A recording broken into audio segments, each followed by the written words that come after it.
Bienvenidos a una edición más de Causa Justa. Todo esto que pasó en las últimas semanas tienen muchos condimentos de lo político, la polémica, el tema de Itaipú, la ANDE, renuncias, cambios, probables juicios políticos que ahora están en el veremos. Pero hay muchas cosas que hacer para tratar de entender bien la película.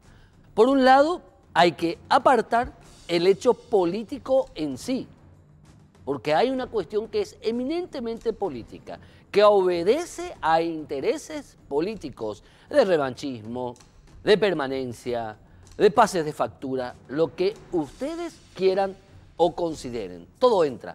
En el mundo político todo entra. Todas las emociones, las más supremas y las más bajas, entran en ese ámbito político. Pero la otra cuestión a la cual le debemos prestar mucha atención es la que hace referencia al trabajo del Ministerio Público, que a mi entender es un trabajo que se está realizando correctamente, de manera objetiva, para encontrar la verdad. Para encontrar la verdad hay que hacerse preguntas que lleven justamente a la verdad, porque la verdad es una sola. El resto son versiones. Por eso hay que saber hacer las preguntas o hay que poner en el tapete cuáles son esas preguntas a las que se debe responder o cuyas respuestas debe encontrar el Ministerio Público para encontrar la verdad, para aplicar justicia, no solamente aplicar el derecho, para brindar justicia, separando obviamente la paja del trigo. Una de esas preguntas es, y se parte de lo siguiente: cuando declara todo el ministro de Hacienda a mitad de esta semana que terminó ayer sábado, se dice una cuestión clara del Ministerio Público: hay contradicciones entre las partes. Entonces, esa frase contundente que se deviene de las declaraciones de Pedro Ferreira, José Lo Rodríguez y el propio Benigno López, uno entonces puede llegar a la siguiente pregunta: si hay contradicciones, entonces o una de las partes miente o una de las partes no dice toda la verdad.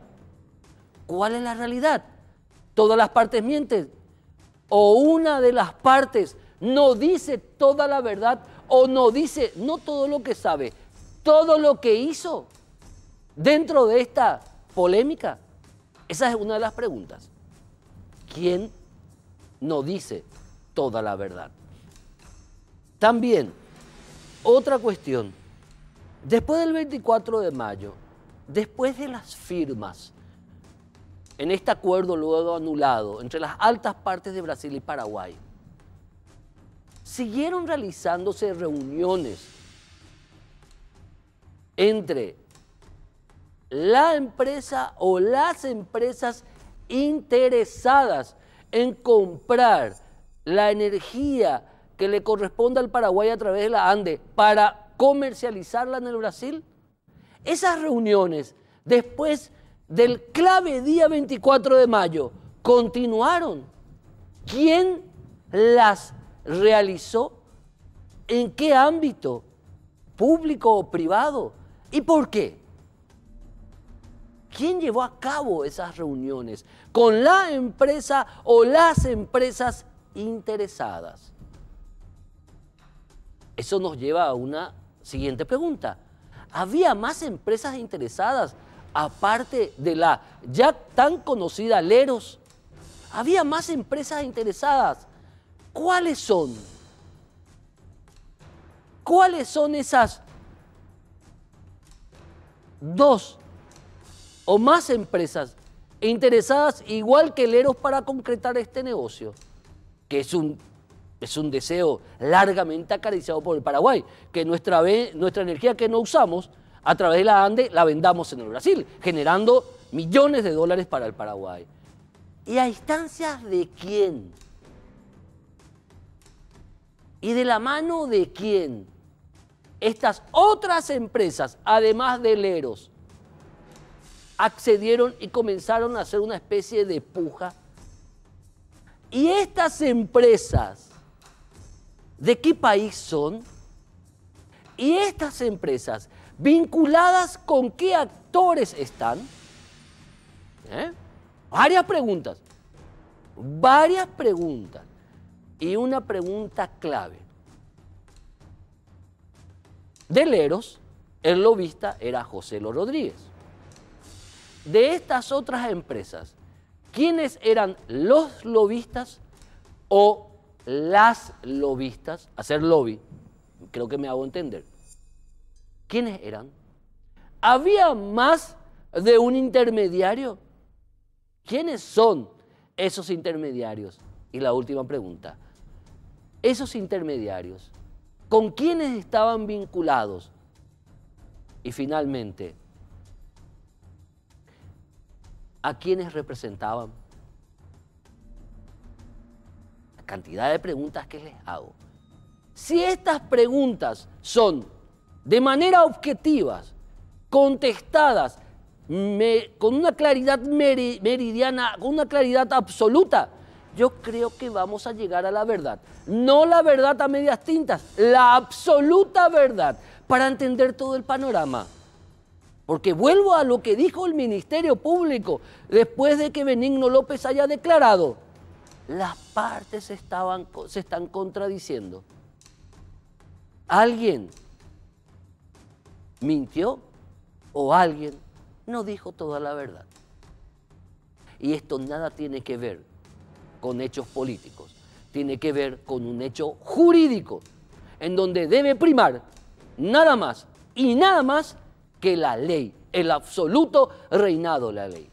Ojalá que alguien, alguna vez, prontamente, conteste acertadamente estas preguntas que tienen que ver, más que nada, con informaciones. Vamos a la pausa.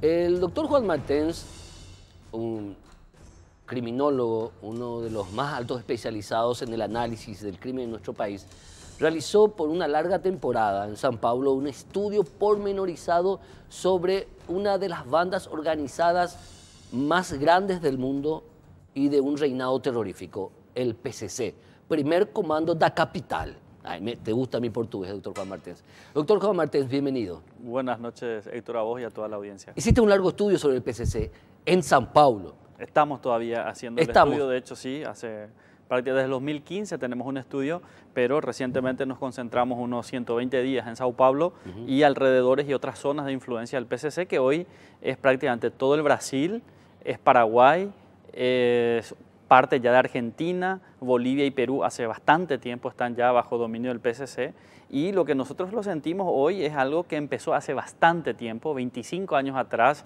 Brasileños ya estaban ocupándose del cultivo, de la contratación, de la compra de la marihuana, pero desde el año 2010 aproximadamente quieren reemplazar a los intermediarios, y hoy usan las cárceles como su principal escritorio, como su principal centro de negocios, y para eso utilizan el terror, como bien lo decías vos, para poder meter miedo a otros internos, a autoridades penitenciarias, autoridades fiscales, judiciales, para que puedan seguir trabajando y ganando dinero. El reinado a través del terror. Y hablando del de terror, chantaje. Quiero volver a esas imágenes otra vez, por favor. Esas imágenes. Me la ponchean esa imagen, por favor. ¿Qué es eso? Esa es una imagen que por primera vez se está viendo en televisión. Es la primera vez. Es la primera vez que se está viendo en televisión. Es el PCC firmando con sangre de un guardia de seguridad en Concepción, ¿no? Sacaron la sangre de su cuello, ¿no? Lo hirieron, sacaron la sangre de su cuello y mostraron el poder que tienen y que de esta forma de aterrorizar. Firman Primer Comando de la Capital, 1533, que representa justamente 15 indica P y C es 3, C3, un alfanumérico, un sistema que un código alfanumérico. Sí, un código alfanumérico que utilizan justamente para identificar a sus miembros. Es la primera vez que se muestran estas imágenes en televisión. Lo que usted está viendo, doña, lo que usted está viendo, don, es la pared de la penitenciaría en Concepción. El 11 de marzo de 2019, cuando tomaron de rehén en uno de los pabellones a 2 internos, a 2 guardiacárceles, sí. Recordarás, a uno de ellos le hicieron comer un lembú y justamente le hirieron en el cuello y le sacaron la remera y con esa remera, usando como pincel, como brocha, escribieron por la pared. Es una señal que ellos dejan. No es pintura roja, es sangre, señora. Es sangre, señor. Ese es el PCC. Cárcel de Concepción, no es en el Brasil. Cárcel de Concepción es la sangre de un guardia. Con la sangre de un guardia cárcel en marzo de este año, pintaron una de las paredes, dejando una marca. Es un símbolo justamente que dejan, es una firma, es el PCC de manera institucional, porque el PCC es muy complejo, tiene 25 años, hoy tiene más de 30.000 miembros en Brasil, 2 millones de personas trabajando para el PCC, o sea, y todo lo que hizo Brasil hasta ahora, Héctor, no ha podido disminuir su capacidad de organización, su capacidad de expansión. Hay un colega de la Universidad de Sao Paulo estudiándolo al PCC en Europa, o sea, tienen vínculos con grupos de África, de Oriente Medio, o sea, es una gran empresa criminal y que ojalá se dimensione y en Paraguay se tomen las medidas adecuadas, porque desde el año 2010, en que deciden institucionalmente venir a Paraguay, abaratar los costos a destino final, Sao Paulo, de la marihuana, desplazando a los intermediarios, lo han venido con todo, ¿no? Vimos el poder en el año 2016, un 15 de junio justamente, donde le matan a Rafat y se apoderan de toda esa zona. Hoy una de las zonas más violentas de América es Pedro Juan Caballero y Amambay, que 3 años después de la muerte de Rafat siguen matando gente, todo lo relacionado a Rafat, a Pavão. Los índices de homicidio llegaron a 85 ya a agosto de este año. Por 85 asesinatos en un año en esa sola región del país. No, agosto, agosto, sí. Entonces, esa es una cuestión muy preocupante y devela la incapacidad hasta el momento de los organismos de seguridad de afrontarlos con eficacia, y sigue siendo el PCC quien marca la pauta del dominio de esa zona de los negocios ilícitos, y esto distribuido también miembros en las 14 penitenciarías masculinas y al menos 5 femeninas. En todas las penitenciarías de Paraguay hoy hay ya un pabellón PCC, e incluso lo más preocupante aún es que el PCC contribuye a la paz, a la mantención de la paz en la cárcel. Un director hace poco me decía, yo le digo a los del PCC recién bautizados que me quieren hacer problema, voy a hablar con tu padrino.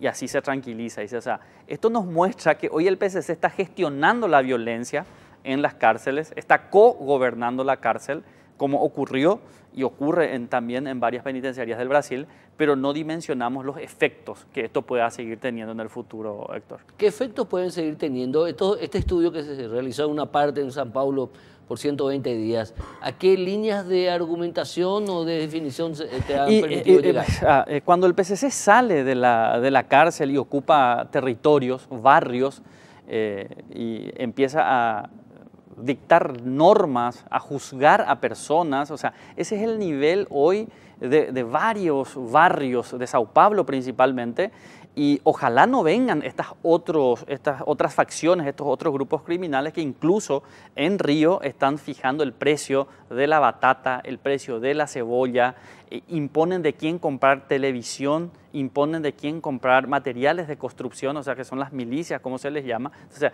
todo ese es el peligro que tenemos enfrente si no reaccionamos de manera apropiada y propicia. Hoy el PCC prácticamente está embarcado al negocio del narcotráfico, dominando desde las cárceles, pero tienen muchísimos miembros que son paraguayos, la mayoría hoy son paraguayos. ¿Qué van a hacer estos paraguayos cuando salgan, cuando se inserten en sus comunidades? ¿Van a copiar esa práctica brasileña de imponer normas de conducta, de juzgarle a las personas? O O sea, de que las familias vayan a pedirle auxilio a un miembro del PCC para encontrar respuesta a ciertas violaciones de derechos humanos. O sea, me recordás a un libro que se llama La Camorra, que hizo un periodista italiano. Exacto. Y que de esa vez este periodista italiano, se hizo películas, incluso una serie, La Camorra, vive escondido con un guardia policial militar permanente. Y revelaba justamente eso, cómo la Camorra dominaba, si no estoy equivocado, creo que Sicilia. Sí, sí. La Negreta, que es otra facción de la mafia italiana, dominaba otra, ¿verdad? Donde por lo menos había códigos, pero no hay código que valga. Y en Brasil, en este momento, que nosotros estamos nomás al lado y estamos recibiendo todo esa ola de delincuencia que se exporta, están al menos 70 facciones, según el Ministerio Público Federal brasileño, en disputa en esos territorios. Hace 5 días en una cárcel se mataba a 56 personas, 16 decapitadas. O sea, lo que ocurrió... Pero no era el PCC, eran otras facciones menores. Aliada al PCC. O sea, aliada al PCC. Ese es otro punto importante. Cuando el PCC ocupa un territorio, va haciendo alianzas locales, pero el PCC es el que impone el precio, la forma en que se va a negociar. Por eso es como una cuestión de franquicias del crimen, que en México también viene ocurriendo. Nosotros también podemos estar viviendo esa dinámica. O sea, el PCC no monopoliza absolutamente todo, permite que se trabaje, que independientes trabajen, pero bajo su dominio, bajo la imposición de sus reglas. De allí que precisamente esa muerte que ocurría era con una facción aliada al PCC, y el PCC, como es una cuestión de negocios, una de las grandes facetas del negocio, se va poniendo de acuerdo. Lo que ayer era su enemigo, hoy puede ser su amigo si de negocio se trata. Y lo que no tenemos que olvidar de que utiliza todo el discurso muy legítimo que tiene de violación de derechos humanos en las prisiones. O sea, nuestras cárceles, así como están, sobrepobladas, sin alimentación, con violencia, es en realidad el espacio propicio para que el PCC encuentre y enraice su discurso de reacción contra un sistema que los oprime, para ir llevando más personas a su facción, bautizándolos, convirtiéndolos en hermanos, y a partir de allí haciendo su camino en el crimen. Porque son personas, la mayoría de estas, que se proyectan seguir en el crimen hasta morir. O sea, son personas que tienen una idea de vida, de seguir trabajando, de seguir viviendo dentro de un esquema que llamaríamos criminal, absolutamente diferente a este esquema, digamos... El Brasil no pudo contener al PCC. ¿El Paraguay cómo lo haría entonces? Y se tiene que aprender de los errores. Uno de los errores del Brasil, que nosotros repetimos lastimosamente, es distribuirlo en todas las penitenciarías. O sea, teníamos en una sola, luego la distribuimos en todas. Hoy tenemos PCC por todos lados, brotan PCC, porque tienen un discurso muy atrapante, y además el contexto penitenciario les facilita ese discurso. Entonces, el primer esquema que tenemos que montar es el aislamiento de la gente del PCC, impedir que se sigan comunicando, impedir que se siga usando la cárcel como una oficina delictiva. Ese es el gran desafío. Sin mucho dinero tal vez podamos hacer ese tipo de decisiones políticas, pero necesitamos la intervención de guardias, directores de penitenciarías, de personas del Ministerio de Justicia. Los servicios de inteligencia deben cooperar. O sea, yo detecté en este proceso celos entre policía, SENAC, Ministerio Público. O sea, no se comparte la información. O sea, necesitamos un buen sistema de inteligencia, necesitamos monitorar a las personas que están encerradas, y ese es un gran paso y es un inicio. Por otro lado, tenemos que tener un sistema de clasificación de delincuentes. Paraguay no tiene un sistema en donde dice, esta persona que ingresa es nivel C en peligrosidad, nivel A. Hay todo un sistema de filtración y ubicación. Y tenemos profesionales capacitados, psicólogos que pueden estar ayudando, pero lastimosamente hasta el momento no se ve como una prioridad el tratamiento penitenciario. No todos los que van a la cárcel, no todos los condenados tienen el mismo nivel de peligrosidad ni merecen el mismo nivel de tratamiento. El Chapo Guzmán, por ejemplo, hoy está compartiendo una cárcel de máxima seguridad prácticamente en los Estados Unidos, y solamente puede ver la luz del sol una vez en el día, obviamente. Claro, obviamente, son medidas muy extremas, pero también cuentan de que ellos no es que están en un patio libre, van a un patio que en sí otra vez está techado. O sea, es un patio que tiene paredes, no tiene techo, pero tiene paredes altas, Así mismo. pero cubículos, o sea, Así está mismo. solo. Aislamiento total y absoluto. Tal vez eso ya raya violaciones a derechos humanos, ¿verdad? Pero sin llegar a esos extremos, tenemos que aislarle, impedir la comunicación con el exterior. Cuando una persona ya está condenada, necesita un tratamiento. O sea, Brasil dispuso un sistema que le llaman RDD, Régimen Disciplinar Diferenciado, en donde precisamente en un bloque hay solo 12 presos. Y esos lo que pueden hacer es leer, informarse, formarse, estudiar, pero no tienen comunicación. Se comunican por videoconferencia con sus abogados, con sus familiares. No tienen contacto humano. No tienen contacto cada tanto por un sistema de evaluación y cómo ganarse el contacto humano lo van haciendo, porque es la forma en que lastimosamente han encontrado de tratarlo eficazmente. Lastimosamente hay solo 4 penitenciarías con ese estilo y no es replicable a toda la cantidad penitenciaria. Pero Paraguay, en donde el problema aún es incipiente, tal vez con una buena inversión y con una buena decisión política y estratégica, estemos todavía a tiempo de frenar este avance descomunal que hoy está teniendo lastimosamente el PCC. ¿Cuál es la proyección en cantidad de soldados del PCC que podría tener el Paraguay en los próximos 10 años? Si seguimos a este ritmo, prácticamente podríamos llegar a los millares, o sea, si seguimos a este ritmo, ¿no? ¿Superar el millar de...? Sí, superaría los 4 o 5 millares, superaría fácilmente. ¿5.000 soldados del PCC? Sí, porque estamos creciendo de una manera exponencial, hoy tenemos 17.000 presos. Es un ejército entero, ni siquiera una división, es un ejército entero. Pero si en Brasil son 30.000 y manejan el 90% de las cárceles paulistas donde hay 230.000 presos. O sea, es una empresa que puede manejar esa cantidad de personas, que puede manejar negocios millonarios. Y entonces, para nosotros, en Paraguay, es frenar el crecimiento. ¿Cómo se puede frenar?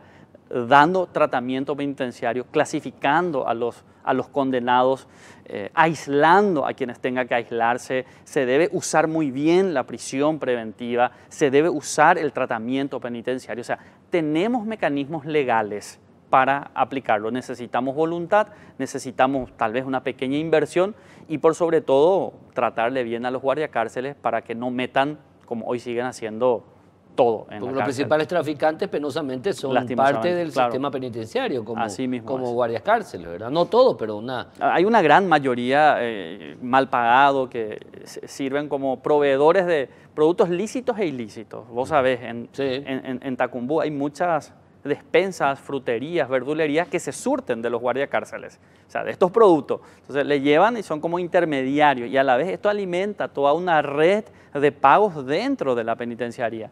En ese contexto, en donde no hay buena comida, donde no hay buena luz, donde no hay agua para el tereré, el PCC encuentra un discurso propicio para tener adeptos a cambio de protección y los servicios que el PCC hoy brinda en las penitenciarías.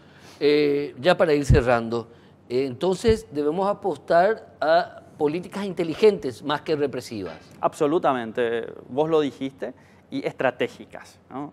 El encierro masivo le da posibles soldados miembros al PCC.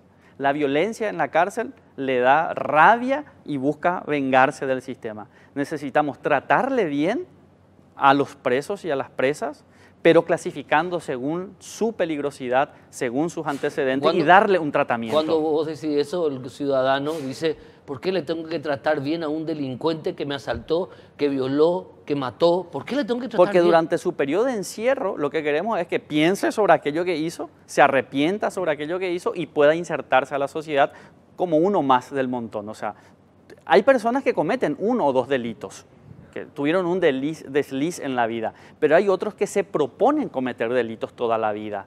A eso sí tenemos que darle un tratamiento especializado, de mayor control, de mayor rigurosidad, de mayor aislamiento, porque o si no, todas estas 17.000 personas que están hoy presas van a salir con mucha más rabia y en realidad el sistema penitenciario, en vez de protegernos, está produciendo gente rabiosa que va a salir a vengarse. O sea, ese tipo de cosas tenemos que tener en cuenta de manera que efectivamente la cárcel sirva para protegerla a la sociedad, pero también sirva para darle nuevas herramientas de vida y oportunidades de vida a la gente que está encerrada.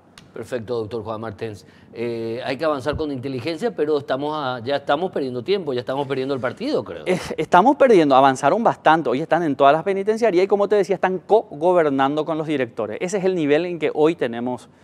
Así de grave. Así de grave, así de grave. Lo tengo documentado, conversado con gente del sistema penitenciario, con ex-PCC, con PCC, o sea, y el negocio está muy bien montado y ellos no quieren irse al Brasil precisamente porque de aquí gobiernan muy bien. Perfecto. Desde las cárceles. Doctor Juan Martens próximamente va a presentar el informe final o el resultado del estudio, ¿verdad? Sí, se está en septiembre, si todo va bien, estamos presentando ya el informe final y va a ser de distribución gratuita. Ojalá mucha gente tenga acceso al libro. Y que se entienda y salgan políticas de ese y otro tipo de documentos. Esa es la idea, y recordar que toda esta investigación fue financiada por el Consejo Nacional de Ciencias y Tecnología, que es el CONACYT, que desde hace tiempo viene financiando. A través de la institución que está presidiendo. A través del INECYT, a través del INECYT y la Universidad Nacional de Pilar, así mismo. Muchísimas gracias, doctor Juan Martens. Hasta luego. A la vuelta del corte, continuamos con más Causa Justa.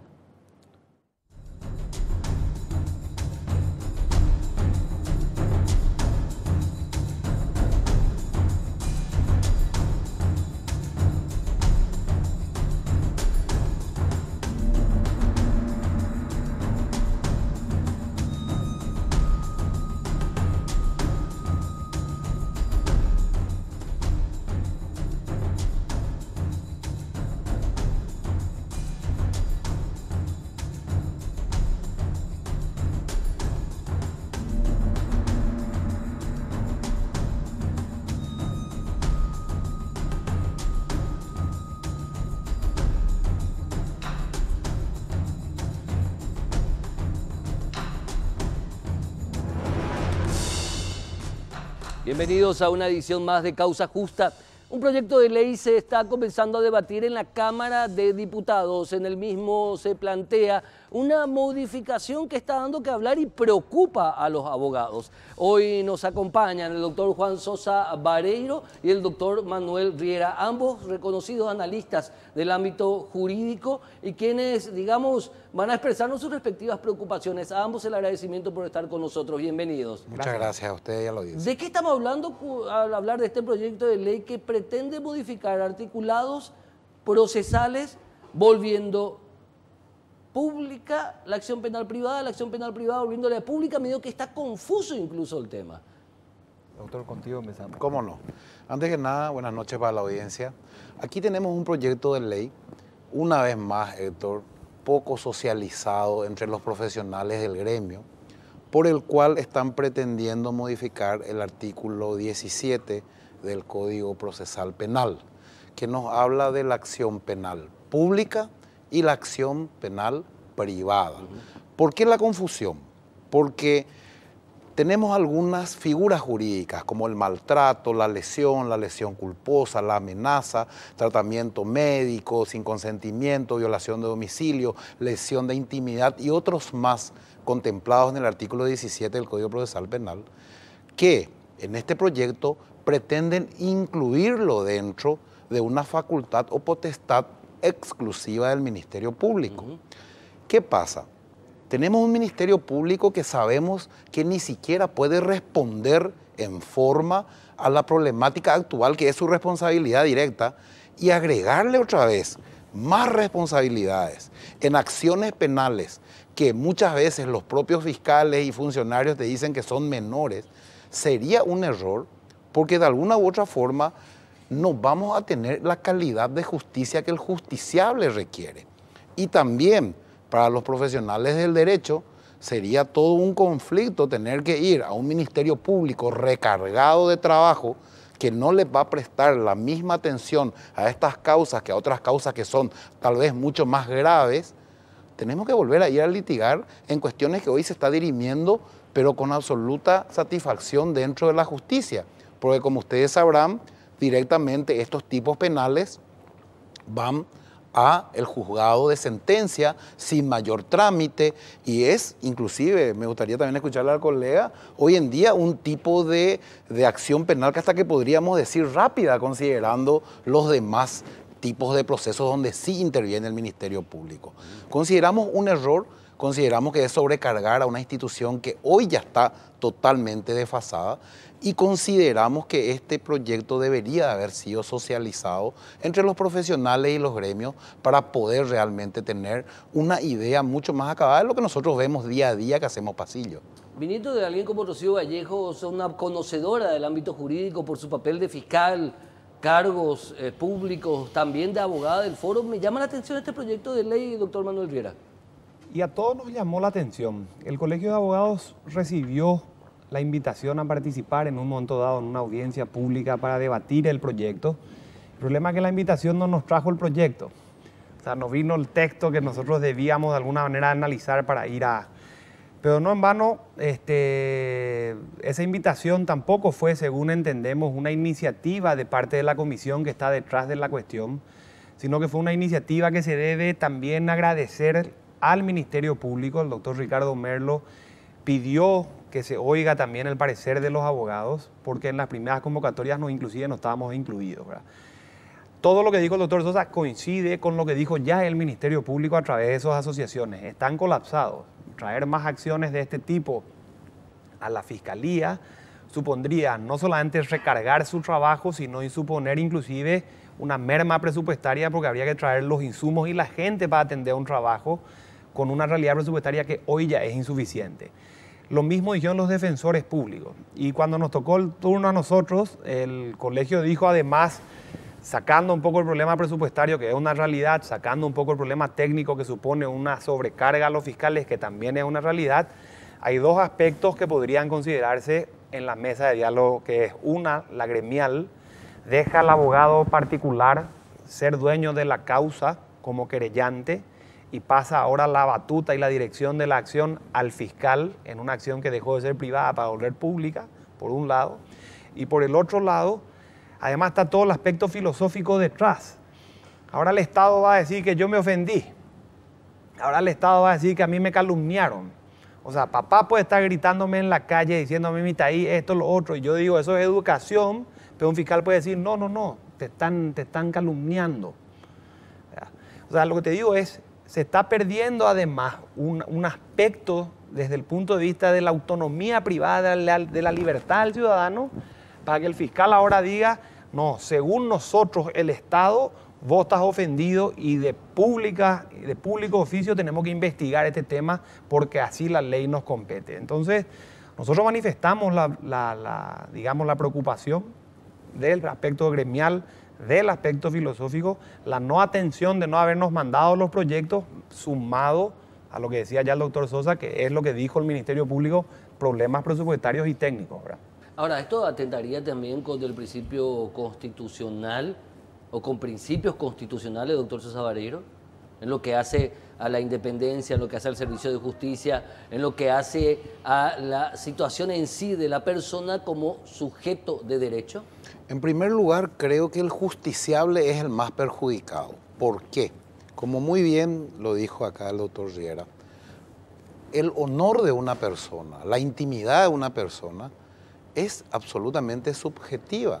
¿Qué pasa si el fiscal no considera que hubo un delito en cuanto al honor o la violación de un domicilio o algún maltrato o alguna amenaza? Son delitos de alto contenido subjetivo que justamente por eso los codificadores han delimitado dentro de una acción especial, donde el querellante particular directamente con su abogado acude en busca de un servicio de justicia. Nosotros le estaríamos privando a ese ciudadano de un derecho fundamental o le estaríamos limitando otra vez al razonamiento de un fiscal o mismo de un procedimiento en el cual su problema particular, en el cual él siente una alta, vayamos a la difamación. ¿Cómo yo puedo sostener como fiscal si hubo o no difamación cuando esta víctima está realmente comprometida en su honor según su concepto? Es subjetivo. Le estamos privando al justiciable del derecho de acudir a la autoridad y a la justicia a través de los juzgados jurisdiccionales, quienes son los que al final interpretan el código. Y de alguna forma también sobrecargando innecesariamente al Ministerio Público. Pero quiero profundizar ese punto con el doctor Manuel Riera, el punto que vos señalabas, doctor Sosa Vareiro, el tema de que es demasiado subjetivo. Uno sabe si uno fue deshonrado en su honor. Uno sabe si uno fue violentado en sus principios básicos. Porque depende tanto de uno decir, porque, por ejemplo, a mí me pueden decir, a ver, vos sos olimpista y yo para mí, digamos, con todo el cariño y el respeto al olimpista, eso es una ofensa. Es un ejemplo burdo, pero subjetivamente yo digo, me ofendió. Y reclamo ante la justicia la restitución y el castigo por esa ofensa, ¿verdad, doctor Riera? Creo que, perdonando el ejemplo, ¿verdad? Que no viene al caso, pero bueno. No, pero no creas, así tiene que ejemplificarse. Yo te digo más, esto que vos decís, Héctor, tiene siglos de doctrina. Te cito la que me viene a la cabeza ahora, que es Yering, por ejemplo. En la lucha por el derecho, esto se escribió. No es lo mismo la honra de un militar que la honra de un campesino, o no es lo mismo el cuidado de la tierra, entiéndase propiedad privada del campesino, que la del militar. Cada uno defiende de una manera distinta sus bienes o sus intereses o sus aprecios según cómo tiene conformados los valores de su propia vida en función de cómo la vivió. Entonces yo perfectamente puedo decir, como vos decís, esto a mí no me difama, esto a mí no me calumnia, esto a mí no me lesiona. Pero el fiscal puede decir que sí y puede darse inclusive el contrasentido de insistir que sí, a pesar de que yo le digo, pero no me siento ofendido.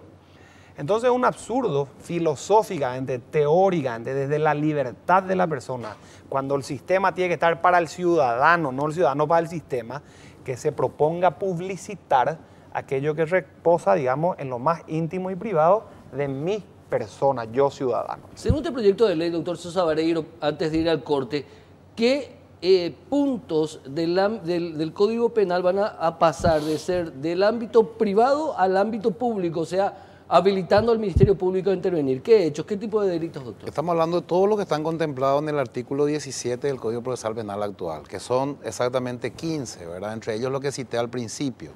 Pero yendo un poquito más profundo, Héctor, estamos pretendiendo tocar una de las pocas partes del sistema de justicia que funciona. ¿Por qué? Como abogado que litigo día a día, te puedo decir que la acción privada es una de las pocas partes que funciona, porque es, sin una intermediación innecesaria, una contienda, un litigio directo entre actor, demandado o denunciado, y el juez, que en un procedimiento hasta incluso hoy rápido, generalmente cuando se presenta una acción privada, en 2 o 3 meses ya tenés juicio oral y público. O sea que no entiendo el concepto. ¿Por qué tocar algo que hoy está funcionando? Una de las pocas cosas en nuestro sistema de administración de justicia que por lo menos cumple con el objetivo de ser justicia pronta. A la vuelta del corte vamos a seguir analizando este proyecto de ley que llama la atención, preocupa a los abogados, y sería interesante luego en su momento hablar con la doctora Rocío Vallejo del por qué pretende convertir todos estos hechos tipificados como de acción penal privada a acción penal pública. ¿Por qué? A la vuelta del corte profundizamos este análisis.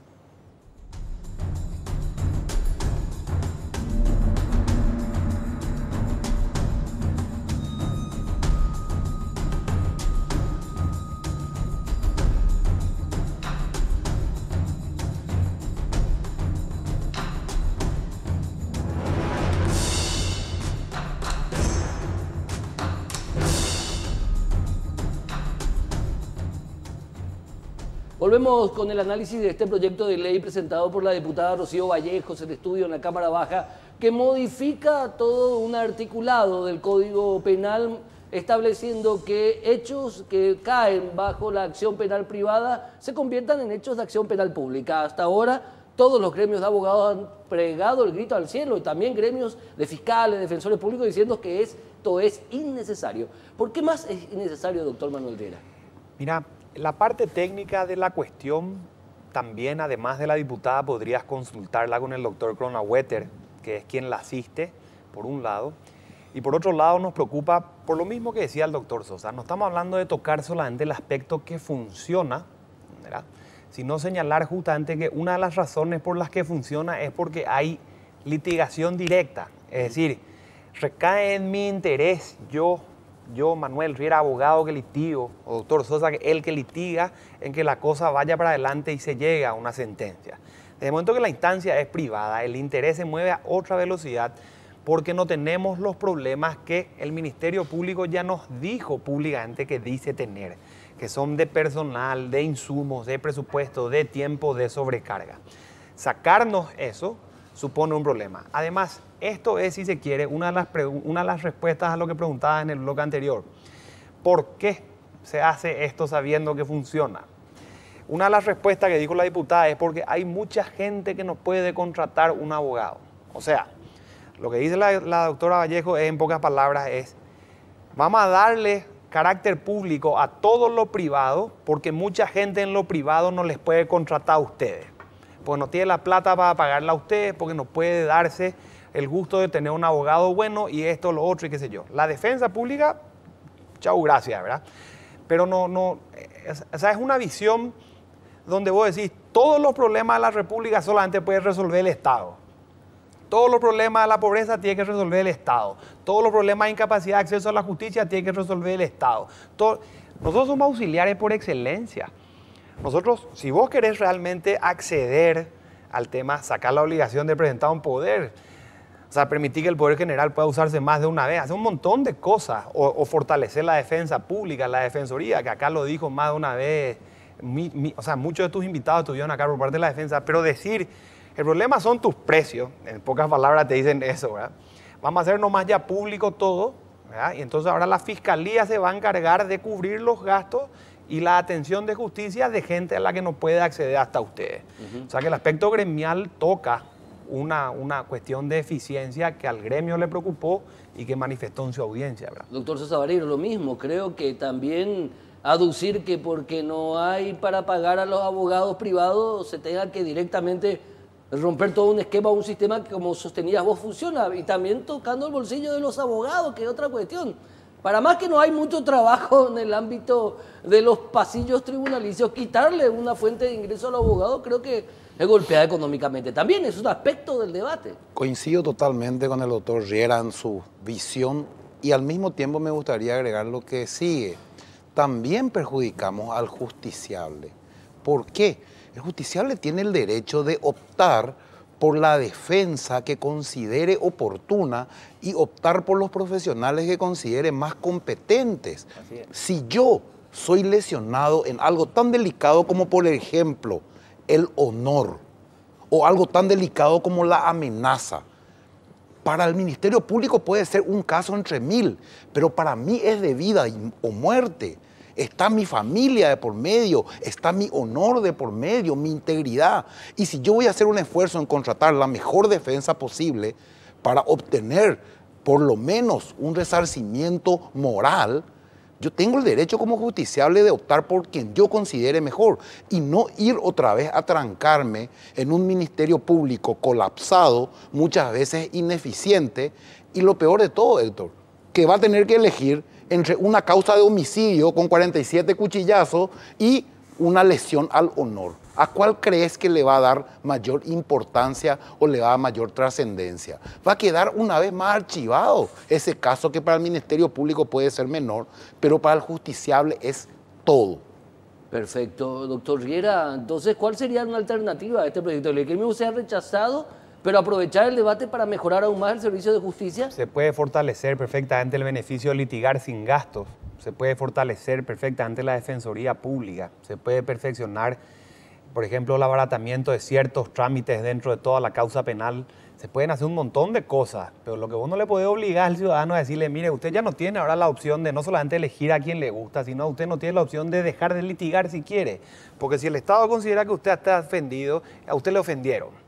Y además usted no se va a defender con quien quiere, se va a defender con los fiscales que nosotros le pongamos en razón de turno. Quizá yo, por ejemplo, puedo tener la confianza, doctor Sosa, con quien crecí los últimos 30 años, o mi familia los últimos 50. ¿Quién mejor que él para darle la atención de mis intereses si están lesionados en mi honor? No, el fiscal fulano de tal, a quien no conozco, con los líos que te dice él, con los líos que ya dijo el propio Ministerio Público tener, va a ser ahora el encargado de decir si me ofendió o no. Entonces, honestamente, hay para atender, Héctor, razones gremiales, razones de eficiencia, razones de presupuesto, razones de insumo y, por supuesto, una razón filosófica o teórica, si se quiere, donde se está poniendo cada vez más pequeño el espectro de libertad del ciudadano a la hora de tomar sus propias decisiones. Doctor César Vareiro, la misma pregunta.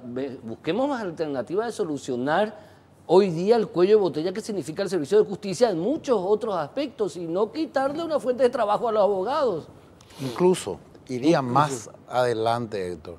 Yo creo que se tendría que ser la inversa. Tendríamos que tener más delitos dentro de la acción privada. Para descomprimir un poco. Para descomprimir al Ministerio Público totalmente colapsado. Sí. Yo creo que esa realmente es la visión que por lo menos nosotros que hacemos pasillo día a día, hoy estamos viendo en cuanto a la Real Administración de Justicia. Perfecto. Doctor Manuel Riera, doctor Juan Sosa Vareiro, muchísimas gracias por el análisis de este tema que está en Cámara de Diputados y vamos a ver cómo termina la historia. A vos por la invitación, Héctor. Muchísimas gracias a ambos. Muchas gracias. A la vuelta, este debate sigue porque está en estudio en la Cámara Baja, luego si se aprueba tiene que pasar a la Cámara de Senadores. Vamos a contar incluso con la presencia de la doctora Rocío Vallejo para que nos explique el objetivo de su proyecto de ley. A la vuelta del corte les vamos a contar una cuestión muy preocupante, porque no solamente afecta a una persona muy reconocida por la tarea encomiable que está haciendo por el jardín botánico, por el zoológico, por la naturaleza, por el medio ambiente, una verdadera heroína. A ella la amenazaron, pero peor, extraños amenazaron con envenenar a los animalitos, a los animales que están en el jardín zoológico. Gravísimo. A la vuelta del corte les contamos detalles de este grave hecho.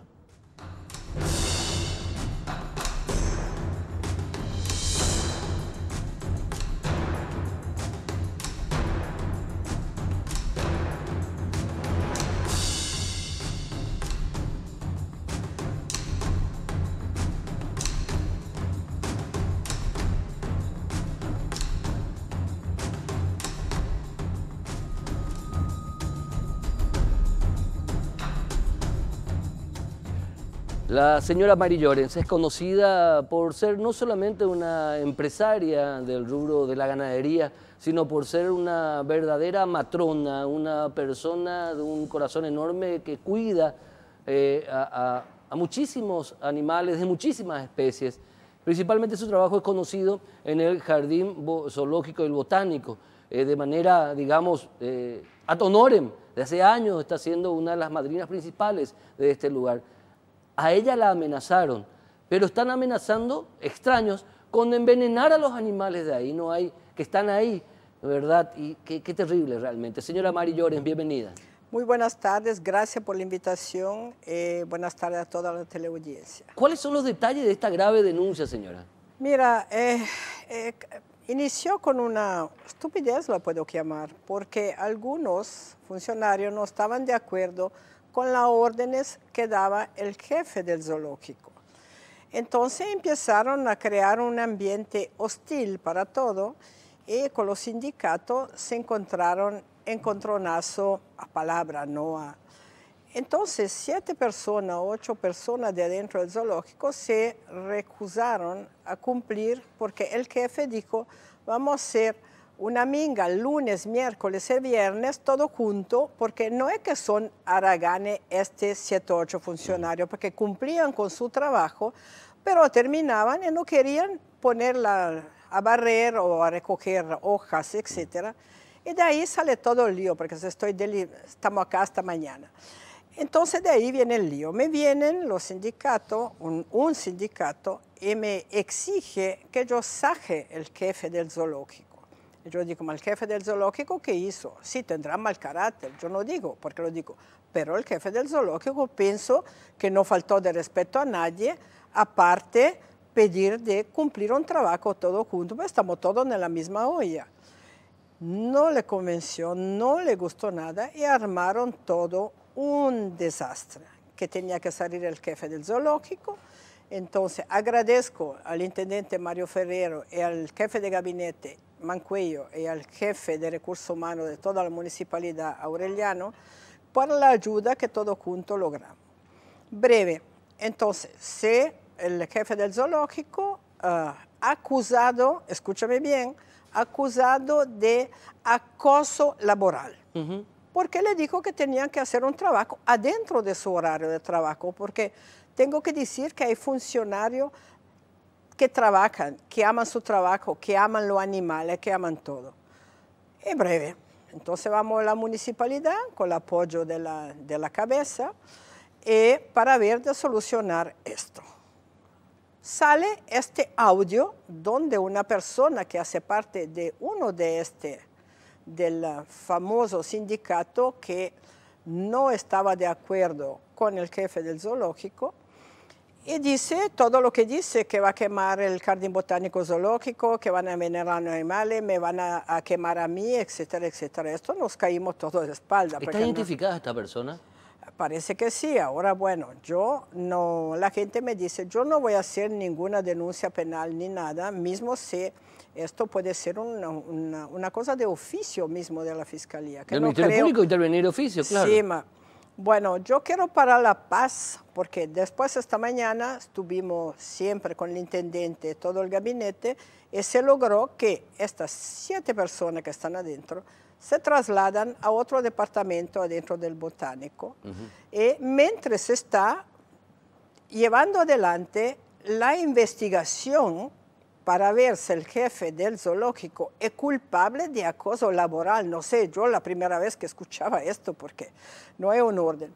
Entonces ya llegamos a un acuerdo porque lo bueno, digamos, lo otro del zoológico, firmaron con una escribana una carta donde dicen que toda mentira y que no tienen nada a reclamar. Entonces, si sobre 94 personas había 80 que dicen que no es así, algo de anormal pasa. Claro.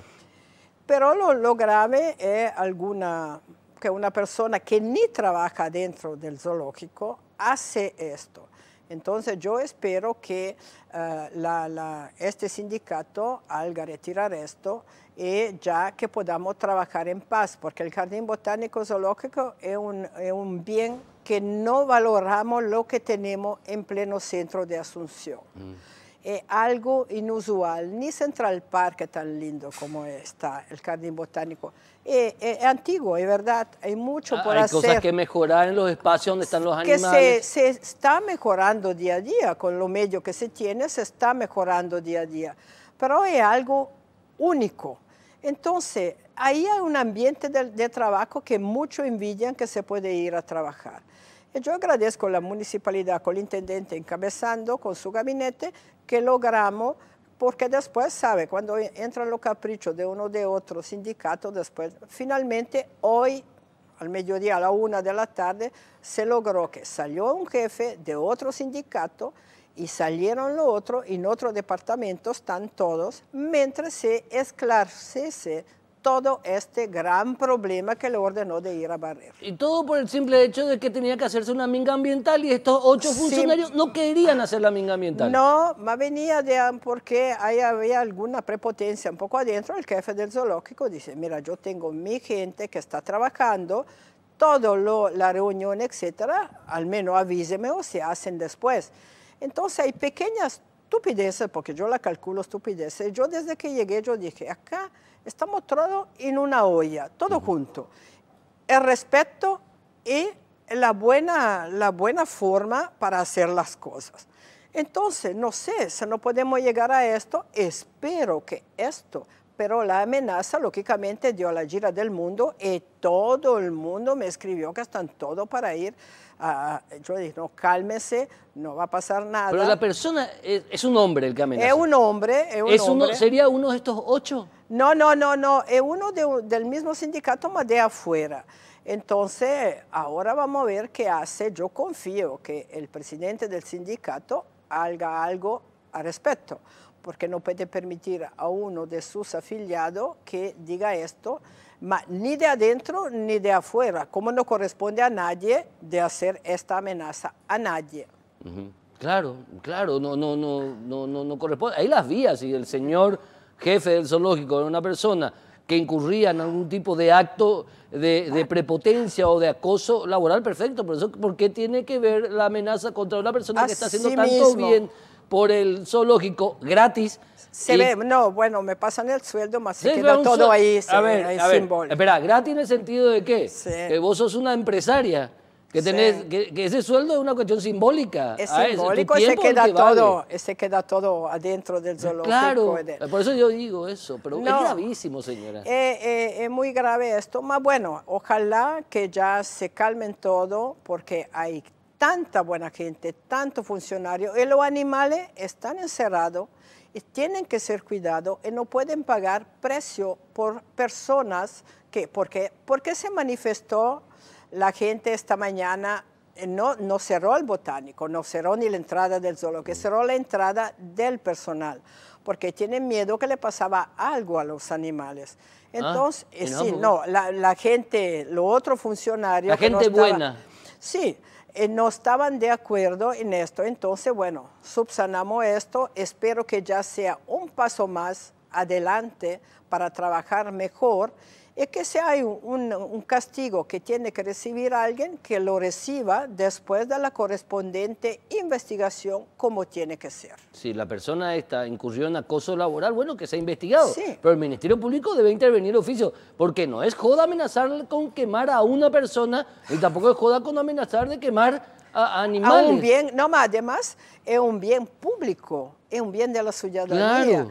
Entonces, bueno, yo no voy a hacer ninguna querella ni nada, pero no creo que se vuelva a repetir, pero tenemos que tener en cuenta la buena gente que está trabajando y que cumple con sus funciones. Y si hay la investigación de un lado, hay que de todo lado la investigación a ver dónde hay un error, porque yo nunca cubrí un error de un jefe y siempre puse a disposición quien no era correcto. Existen las vías, y los sindicatos lo saben. Existen las vías, pero no tienen que recurrir a ningún tipo de amenaza personal, ni contra un bien, ni contra un ser vivo. No, eso habla muy mal de esta gente. Esperemos que arreglen esto los dirigentes del sindicato, esperemos que no se repita nunca más y que se pueda trabajar como desde 6 años, el 1 de julio que estoy ahí, y siempre venimos construyendo todo junto, porque yo sola no puedo hacer, tenemos que estar todos unidos.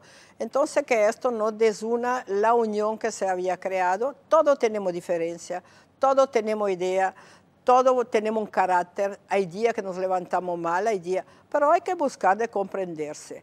Entonces somos humanos y podemos hacer errores, pero hay que dar también la posibilidad de redimirse y de demostrar que no es, que este error ocurrió por un motivo o por otro, a cualquier persona de Perfecto. adentro. Pero la persona, este hombre que hizo esta gravísima amenaza, está identificada y podría ser investigada finalmente. Está identificado porque no sé, porque a mí me mandaron el audio también, no es que, entonces no sé quién es que lo puso público, no sé nada, y no sé si el señor se dio cuenta él mismo de lo que estaba diciendo. Puede ser que él no pensó que estaba siendo grabado o que ellos lo grabaron mismo y después lo repartieron entre sus afiliados, Perfecto. No sé. Señora María Llones, muchísimas gracias, señora. Bueno, ¿se le puedo decir algo? Sí. Visto que el señor presidente aplicó la ley Dirección de Protección Animal, la 484013, que está vigente, quiero hacer un pedido a toda la gente que ve maltrato, que ve, se está procurando la oficina, se está procurando todo, pero en los medios de Facebook se puede ya denunciar, tiene que ir a la comisaría y denunciar, porque ya hubo una pena, etcétera. Muchas gracias a ustedes. Muchísimas cuando gracias. quieran. Nos encontramos en la próxima edición de Causa Justa. Que tengan un excelente resto de domingo. Chao.